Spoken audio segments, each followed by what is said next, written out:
বাংলাদেশ জাতীয়তাবাদী যুবদল লোহাগাড়া উপজেলা শাখার উদ্যোগে সাবেক প্রধানমন্ত্রী শেখ হাসিনার বিচারের দাবিতে সমাবেশ এবং বিক্ষোভ মিছিল অনুষ্ঠিত।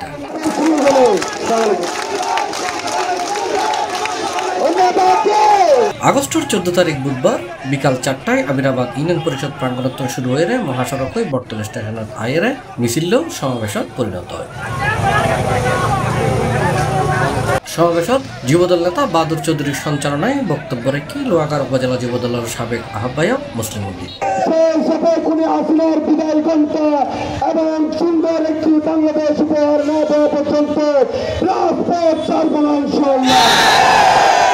হুঁশিয়ার করে দিচ্ছি, অনেক চালিয়েছেন লোহাগাড়ার মানুষকে, অনেক টেন্ডারবাজি করছেন, চাঁদাবাজি করছেন, লোহাগাড়া শহর উন্নয়নের কমিটির নামে চড়াই চড়াই ভরপুর করেছেন, মুরগির ব্যাপারীকে চালিয়েছেন, তরকারি ব্যাপারীকে চালিয়েছেন, মার্কেটের প্রতি দোকানদার থেকে চাঁদা নিয়েছেন। হুঁশিয়ার এবং সাবধান করে দিচ্ছি, লোহাগাড়ার মাটি বিএনপির ঘাঁটি। লোহাগাড়ার মানুষ শান্তিপ্রিয় মানুষ, ঐক্যবদ্ধভাবে আমরা লোহাগাড়াকে সাজাবো। আমরা টেন্ডারবাজি চাঁদাবাজি করতে যুদ্ধ করিনি।